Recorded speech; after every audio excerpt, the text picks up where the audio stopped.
Takže čaute, vítáme vás u našeho druhého videa. A toto video budou otázky z Asku. Takže začínáme první otázkou. Jaký na sebe máte názor? Tak celku pozitivní, úplně kamarádský, normální. Na tom se shodnu. A jaké video to bude? A jestli budou i ty beauty videa? Říkej. Tak asi jo. Ne, nemůžu. Ale časem. No, jakože teďka asi ne, protože fakt teďka nemáme čas, jakože já mám i na koníčky ještě, jo. Taky.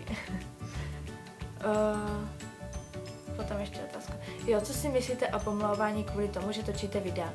Pokud se u vás něco takového vyskytlo, jak to snášíte? No tak samozřejmě, že vyskytlo, ale tak nám je to jedno, my děláme to, co nás baví. A vyskytlo se to u nás tak 2krát, zatím, což všechno je pozitivní, ale jinak jakože nějaké ty pomlouvání kvůli tomu, že točíme videa, tak jako to my nějak neřešíme, jako my si děláme, co chceme. Takže, což nás teďka potěšilo, tato otázka je, to jste úžasné, jinak jaké jsou vaše záliby a jestli jsme nejlepší kamarádky a kolik nám je let. Takže povídej, jaké jsou tvoje záliby.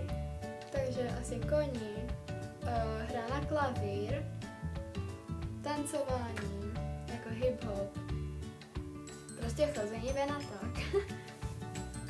Jo, moje záliby jsou koně, fitko, sport, veškerý sport mě baví prostě. Sport. A potom ještě, jo, nevím, kamarádi a tak pěkná, dobrá společnost a tak. A potom jestli jsme nejlepší kamarádky, jo. Já nevím, časem to tak vypadá, časem ne, takže.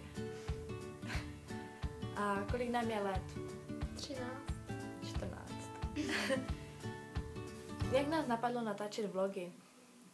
Tak prostě jednoho dne jsme se sešli, dívali jsme se tak prostě na videa od ostatních prostě youtuberů a prostě líbilo se nám to, tak jsme začali taky. A potom všechno o nás, tyjo, já nevím, tak my kde bydlíme. No tak jako bydlíme v Dubňanech, kousek od sebe, tak 10 minut.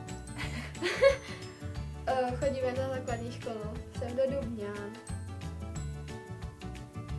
Já nevím, co vás ještě může zajímat. Potom jako otázka, což docela jsem nepochápala.